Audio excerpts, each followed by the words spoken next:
So what we're going to show here is working with start screens. So if I take a look at the game I've got, I want to add a start screen to my game. And so in my game, one of the first things I need to do is I need to go, oops, I'll delete this start screen here. I need to go to my rooms, and so if I'm making Mario, for example, I want to make a start screen for Mario. How do I do that? So I need to go into the room, and I need to understand in my settings what is the width and height of my room. And if you're using views, the same thing. What are you going to, what is porting on the screen? So what I'm going to do here first is I'm going to start by going create a room, and notice it puts it room 2 below. So I'm going to just hit rename and call this room start underscore screen room. I'll call it RM room start screen. And then I'm going to drag this and put it above, so that's the first room in my game. But if I press play, it's not going to start with anything. It's just going to start with a blank room. So what I need to do here is I need to obviously have some sort of control for the start. So I've got my blank screen, and then when I press a key, I want to go to the next room, and I also want to put instructions on that. So let's start by making the start screen. So I go to I see that it's 640 by 480. So I need to go to some sort of graphics program. There's all sorts of different graphics programs out there. I'm going to use, in ours, we've got Macromedia Fireworks. Maybe Photoshop would be better. Maybe Paint would be better. Maybe even Google. We could use the Google Draw. Any of those things would work. Anyhow, in here, what's important, what I really wanted to show you was you need to go here, and I need to make it a width of 640 and a height of 480. Why? Because that is what the room is. So when I save a document, I need to have it that size. Right now I've got a grid showing, so I don't want to show the grid necessarily. I'm going to zoom out so you can see the whole start screen. So there's my start screen, and I've got room to put some things on there. For example, one of the things I'm going to put is some brief instructions here, and that might be something like press any key to start. Obviously that's a little too large, so I need to make the font small enough so it will fit on here. So press any key to start. Well, that's still a pretty lousy start screen. I want to put the title of my game. And so maybe I'll do another one here. Mario Adventure by Mr. Poi. And then, of course, need to make a better font. How about Comic Sans? Everyone loves Comic Sans, right? No. I'll use Comic Sans anyhow. And I can make this much larger. And I might even center all that text. And I might even change the color of the text to red. And I might even do something like putting an effect like a drop shadow.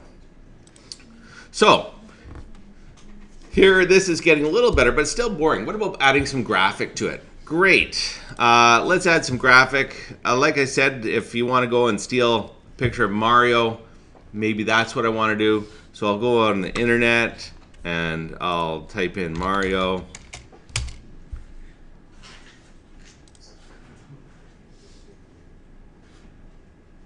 And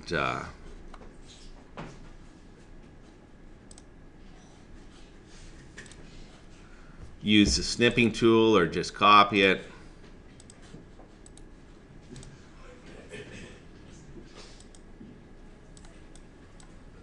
I don't know if that's a good one or not.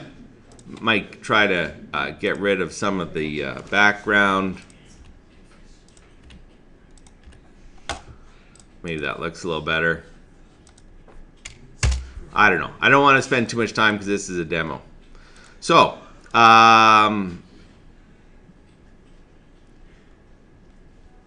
Maybe I'll put it like that. I want to bring this on top. I don't know. The other thing I might want to do is have instructions. So I might say press any key to start. And then I could put here in smaller text or I key for instructions. Anyhow, we're not doing so much design right here. That's fine enough. Okay. So I'm gonna leave it like that and sort of put it like that. Good enough. We'll export this. I'll stick it just on my desktop for now, and I'll call this background start. Actually, let me save it in the proper folder here. So Drive H, My Documents, Infotech 10, background start. That's a good spot for it. Okay, so how do I add this to my game? Let me just quickly show you how to add this to my game. So what I do is in Game Maker, I've got nothing on my background right now. So what I need to do is I am going to create a background. I'm going to load up the one I just saved or just created. And we're almost there now. I then say in here, load up background start. So there's my start screen. And I know it's going to fit perfectly. Okay, one of the last things to do is I need an object to start the game. So I'm going to create an object, and I'm going to call this object start game.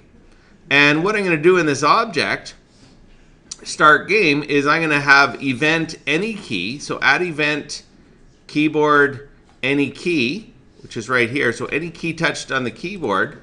And the action I'm going to put in here is in main one. I'm going to say go to the next room because I know the next room start. That's all I need. Also, I'm going to have I for instructions. So I'm going to have keyboard, if I press a letter called I want it to go to a specific room.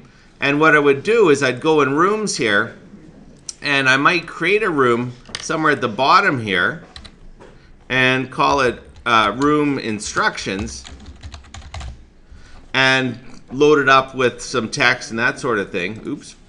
And what I would do here is if I press the I key, I would go to a specific room, which is this room, and I would tell it to go to room instructions. So if I press the I key, go to room instructions.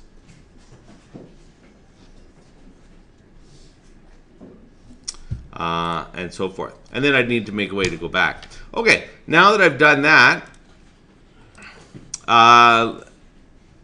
let's talk about the game controller.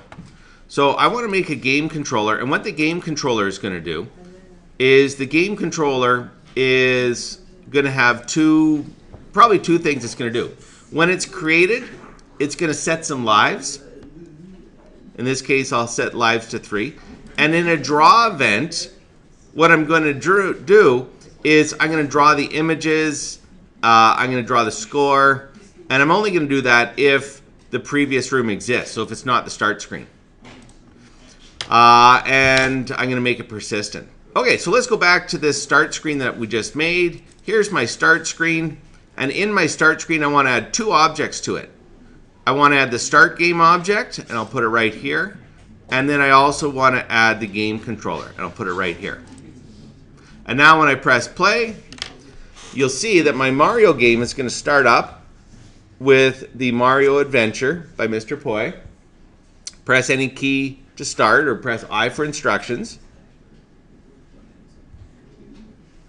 So here it is, Mario Adventure by Mr. Poi. Press any key to start, or I for instructions. So I press any key, and here we go, and my game starts up. So that's basically it in a nutshell.